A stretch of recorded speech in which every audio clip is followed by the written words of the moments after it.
Welcome to the Pet Loss Journals podcast. I am your host Louise. This podcast is all about the reality and impact pet loss has on our lives, and I will be discussing my personal journey through pet loss. So if you are struggling on your own pet loss journey, then this is the podcast for you.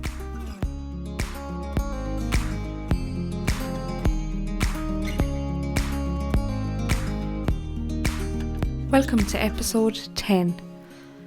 Thank you for being here and listening to this podcast today. It is no coincidence that you are listening to this today, by the way, just so you know. This week's journal entry is from the 17th of March 2020. Nearly a month ago since I wrote. Ups and downs, but mostly ups, thank God. Letting go of the guilt and being kinder to myself. I have so many positives in my life. My wonderful friends, my supportive family, my beautiful house, my health, my car, my independence, my job, my freedom from hurt. These are only 8 things, and these 8 things extinguish guilt and also are extinguishing anxiety.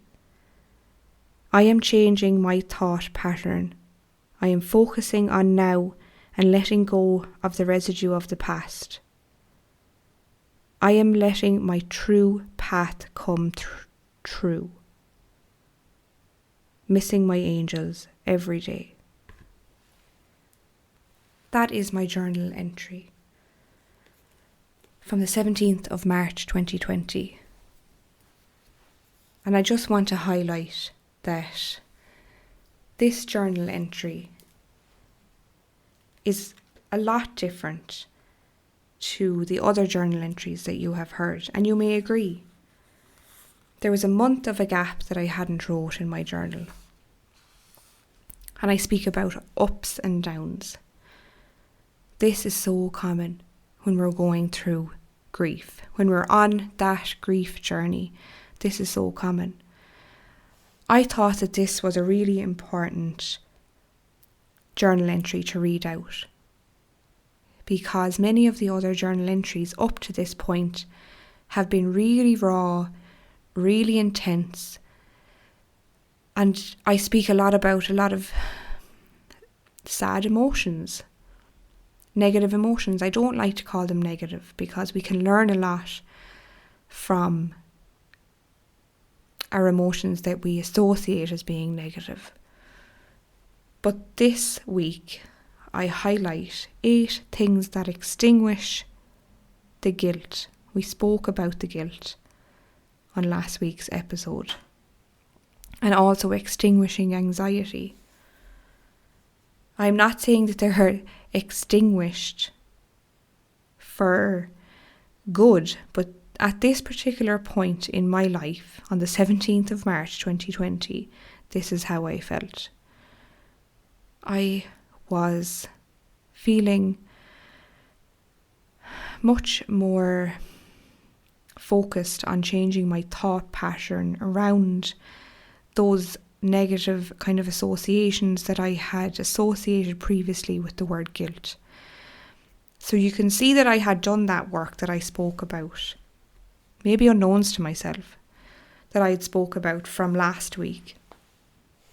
Maybe I had changed and started to change that narrative in my mind around that aspect of guilt and around the aspect of the euthanasia and so on. Letting go of the residue of my past. That's not me burying or suppressing as such, but letting go of what's unhelpful for me in that time. And also being able to see the positives in my life. You know, what do I have in my life that are positives? And I wanted to write those down. So your task this week, as difficult as it may be, and wherever you're at in your grief journey, is to get out that journal and write down 8 things, 8 positive things, 8 things that make you feel good and supported. 8 things that extinguish your guilt. 8 things that extinguish your anxiety, or help to even. They may not be extinguished completely. They were extinguished for me on that particular day because that's what I wrote out and that's what was true for me. This may be different for everybody, and that is perfectly okay. Letting go of the guilt and being kinder to myself. I was letting go of that guilt and being kinder. I was being kinder to myself because I knew that I didn't intend to harm my gorgeous dogs. And I didn't intend to do anything hurtful. So I was letting go of that. So I was telling my mind, my brain, that narrative. And by me doing that, I was being kinder to myself. Is there something that you can do this week, today, that you can be kinder to yourself? What can that be? Is that changing that one particular narrative in your mind just today? That might be what is causing me stress and anxiety and deep pain today. Is there something that I can change in my narrative? And have a think. Sit with that and have a think. Get that journal out. I will keep promoting journal entry writing.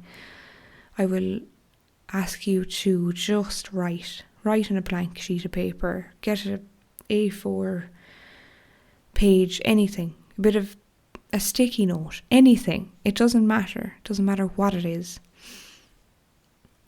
That's what starts the healing.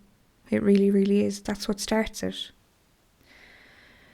So the fact that I'm sharing this week is plucking that sense of not every single day is a horrendous grief day, because there are ups and downs. Not every single day is one of those days that we are crying all day long. And you may be thinking to yourself, there are a couple of days that I was okay, and that I felt more like myself. And then it may revert back the following day or a couple of days later to intense grief. That is the wave that we're riding. That is the emotional roller coaster that I speak about all of the time. That I burn your ears about, that emotional roller coaster. I was on an up roller coaster at this particular time. And we all know that what goes up must come down, and vice versa, and so on. But that is life. That is being human. And it's perfectly normal. And I think it's important that I spoke about this week, because not every week is the same. There are different days that are up and down and so on, and you'll know that yourself. You will see that yourself while you're on your own grief journey. I am letting my true path come true. And when I say that, I mean I'm giving it space to come through a gap, through the void, through something. And this is where I want to, that I've just had a realization from reading that sentence. Maybe that particular sentence was the seed that was planted, maybe some kind of seed that was planted within me, that I wanted to help others through this. At this stage in my life, I was only looking towards feeling better emotionally. I had no idea what was ahead of me. I had no clue I would train in grief education. I had no clue I would be facilitating pet class groups. I had no clue. But when I read that sentence, letting my true path come true down the road into my life, through the void, through the gap that's open, through something within me the door that was left ajar through into my heart.